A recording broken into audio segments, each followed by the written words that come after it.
Hello friends, जय हिंद। शनावरण समुद्र की लड़ाई, मैरीटाइम एंगेजमेंट, कुछ अलग, कुछ साइलेंट, कुछ डिसेप्टिव, सरप्राइज, कम्युनिकेशन बहुत कम, एक्शंस बहुत डिस्टेंट, जहां आपकी नज़र नहीं जा पाती। तो मैरीटाइम एंगेजमेंट को समझने के लिए, इसका आकलन करने के लिए समुद्र पे जाना और ऑपरेशंस देखना समझना अत्यंत आवश्यक है। ज़मीन पर, हवा में हमने कई बार मैन्यूवर वॉरफेयर, एयरक्राफ्ट ऑपरेशंस देखे हैं, सुना है, फिजिकली समझा है, और हम साइकोलॉजिकली उनको ग्रैस्प कर पाते हैं, उनको एसिमुलेट कर पाते हैं, और हमारी इंद्रियां उनको एक तरह से आत्मसात कर लेती है कि एक्चुअली क्या हुआ होगा। झूठ सच समझ में आता है। समुद्र में ऐसा नहीं होता। सरफेस शिप्स की बात करें तो कोई झाड़ी नहीं, कोई माउंटेन नहीं, किसी तरह का कोई किसी भी तरह की छिपने की जगह नहीं। There is no option for hiding yourself. You will be detected. The only way you can surprise, you can stay undetected is by maneuvering, silence, and by quick uh, deceptions that you can give. It's very difficult in satellite age today. But that's why the trackers, the maritime industries, intelligence departments at sea, they all track the ships and they come to know which ship is going, and intentions are well known. Although the peace loving countries send their warships for different role, but overnight the role also changes. So this is called tacit deceptive way to operate warships.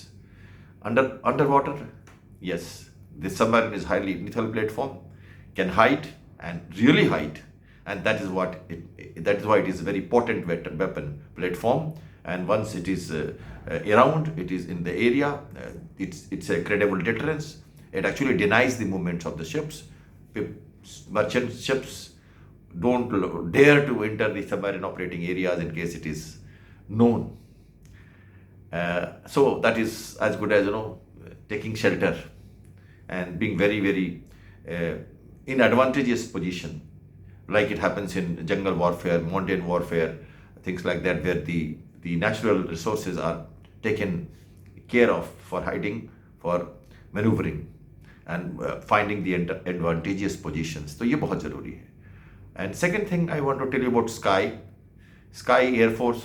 Yes, I don't say the clouds can hide the aircraft, but yes, there is still naval aviation also operates, and there are clouds, there are natural sources at times which may deceive, but again, aircrafts are also very, very susceptible to detection, and that's why they are also very vulnerable targets. But because of the speed, the maneuverability, the kind of operations, shock, wave effects, aircrafts are very lethal, again, weapon platforms. So Navy operates at surface. Now, surface Navy doesn't have these, happy situations. These are not available to surface Navy. So Abraham Lincoln maneuvers. You get a news of drone attack and you find that Lincoln is operating. Warships are highly capable. Nuclear, biological, chemical damage control is very, very advanced. Ships can be repaired at sea by the crew, competent crew. It has happened many times at sea. Flooding, fire, etc. We keep hearing news about these things at sea. But those who know, they know that crew can float the ship, survive and fight if required, because they are alone, away, and they have been trained for it. So what I want to tell you is that maritime engagements happens in a very slow, very different and very distinctive outreach, maneuverability, sustenance, morale, crew training, and political will to operate the warships in a particular area of interest, move them away, bring them, and show the intentions when it is required, whether they come for minesweeping, or they can become a hospital ship, or they can start firing weapons suddenly, or they can be, for some other kind of roles, just the surveillance. They can say we are teethless and we have come for a different role. So this happens if European Union naval force come tomorrow in the area of operation in Hormuz for a peaceful mission. They will also evacuate people. They will also do certain surveillance. They will also do, inter-navy coordination. There will be also exchange of data. There will be many hidden roles that will happen. Who's working for whom behind the curtain, though people don't know. And the warships are sovereign land. You can't attack them. France is not permitted to clear the mines today from Strait of Hormuz by Iran. I don't know why it's happening, but then yes, the Americans can take a shield on Iran's aircraft or mine clearance apparatuses and say that they have come for a peaceful mission. Why are you destroying them? Why are you unnecessarily holding the Strait of Hormuz hostage? When the neutral shippings, when the neutral warships are coming and trying to make a peaceful situation in contested waters. So ये सब बातें बहुत मुश्किल है समझना. एक बात मैं कहूँ फिर से, अमेरिका मैरीटाइम एंगेजमेंट के लिए यहाँ आया दूसरी बार. पहली बार तो टारगेट्स दूसरे थे और स्मेल करने आया था, समझने आया था. 12 दिनों के बाद कतार के युद्ध के बाद रोका ही इसीलिए गया क्योंकि जब कतार पे आने का मतलब था कि गल्फ पे वॉर आएगी और उस गल्फ की तैयारी के लिए कुछ अमेरिका को कुछ चीज़ें रह गई थी जो 4 महीने में ट्रंप नहीं कर पाए थे बाइडेन के जाने के बाद. बाकी काम बाइडेन ने कर दिया था. इसके बारे में मैंने काम एंकर्स की वीडियो सीरीज में कई चर्चाएं की हैं. फिर से मैं कहना चाहूँगा कि सारा का सारा तरीका ये जो है ये मैरीटाइम एंगेजमेंट का रहेगा. कोस्टल अटैक्स, धीरे धीरे माइंस को क्लियर करना, सैनिटाइज करना, अंडर वाटर रोबोटिक्स से हो और क्रूलेस बोट से हो, मनामा बेस्ड जो AI फ्लीट है इनसे हो, MH-60 हेलीकॉप्टर जो आ रहे हैं दूसरे एयरक्राफ्ट कैरियर्स या दूसरे जगह से उड़ के, विमान जो दूसरे हैं जो गिरा रहे हैं वहाँ पे सामान, और रोबोटिक्स के साथ माइंस को हटाया जा रहा है. शिप्स को गाइड किया जा रहा है ओमान की खाड़ी के तरफ से, ओमान के हगिंग कोस्ट की तरफ से. कभी मर्चेंट शिप टकराता है कम पानी में, कभी माइंस से टकरा सकता है. वो ये सारी चीज़ें under the control of American warships किया जा रहा है. फ्रीडम ऑफ नेविगेशन को सुनिश्चित करने के लिए या ये स्टैकर ऑफ करने के लिए डार्क करके शिप को स्लोली इनसे निकाल के कोशिश कर रहे हैं कि धीरे धीरे जो इंटरनेशनल वाटरवेज का जो पहले वाला रास्ता था उससे साउदर्न साइड में थोड़ा ओमान की तरफ रह के, उसकी लिजिटिमेट बाउंड्री में रह के, टेरिटोरियल वाटर में रह के वो सब अमेरिका कर पाए कि कल को ईरान और उसकी सप्रेशन भी करते रहे डिफेंस कैपेबिलिटीज़ को. लद्दाख और होर्मुज के जो आइलैंड है, कुशाम आइलैंड है, उसके बीच की जो जगह है जहां उसकी पकड़ है, उनको भी धीरे धीरे कम करता करता करता करता स्लोली और ऑयल की प्राइसेस को भी कंट्रोल करते हुए गुड बॉय सिग्नेचर और वर्ल्ड में अपना अच्छा रोल भी दिखाते हुए ट्रंप ये सब करेंगे. नेतन्याहू से झगड़ेंगे, कभी लेबनान की बात, कभी नहीं, कभी वो अच्छा कभी वो बुरा, और कभी कहेंगे रुकेंगे लड़ाई, कभी 14 सूत्री कार्यक्रम चलता रहेगा. आंसू और आक्रोश के बीच में शहादत का जनाजा उठ रहा है तेहरान में, और उससे भी सामाजिक रुझान लेने की कोशिश. सीमाओं से ज़्यादा विचारों की लड़ाई का प्रदर्शन वहाँ दिखाया जा रहा है. कई नेता वहाँ गए हैं, धार्मिक लीडर थे, तो प्रोटोकॉल के हिसाब से देशों ने उसी तरह से अपने रिप्रेजेंटेटिव भेजे हैं. ये बात देखने लायक है, समझने लायक है. हाँ, इसके बाद क्या नेतन्याहू अभी भी रेडी है वार्निंग देने के बावजूद?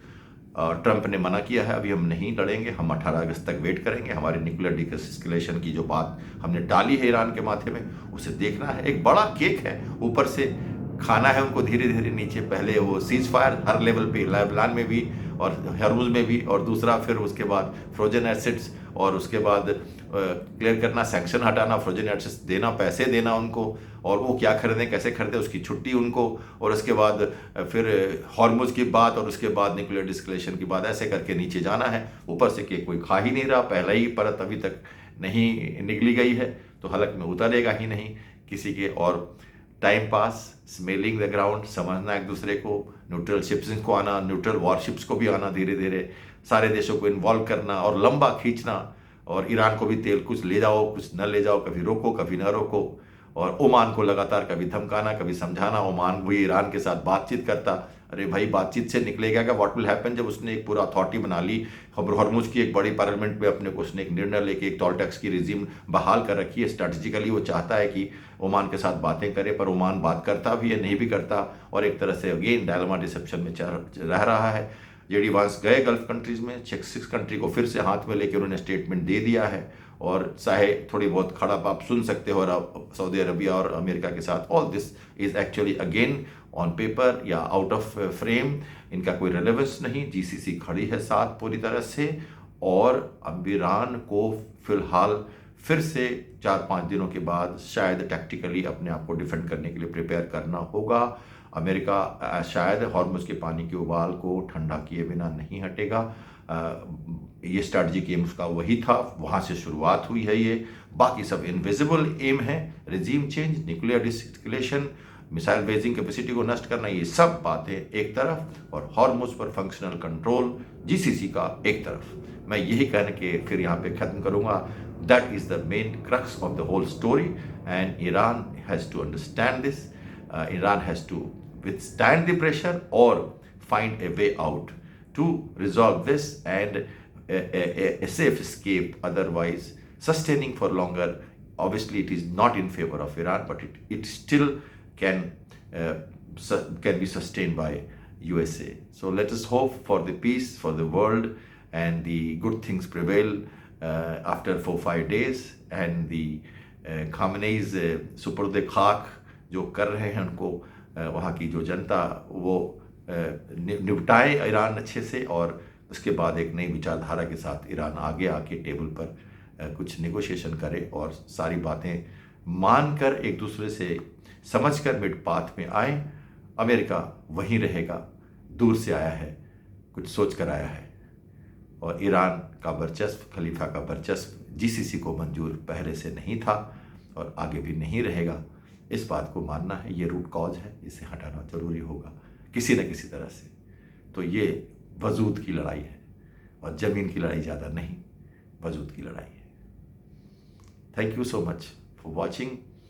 Keep seeing my videos for more understanding, and my analysis, my way of talking, a little different from others maybe. Sometimes it is not so easy to assimilate, I mean at least to gulp. But I have been talking on these aspects from the beginning of the war, 7th, 8th March onward. I have kept my views very, very intact in one direction, and this is how it is going on. It's a slow war, deceptive dilemma, and dialogue will continue, and military operations will not be away in case of minor trigger takes place. Thank you so much. Bye. Take care.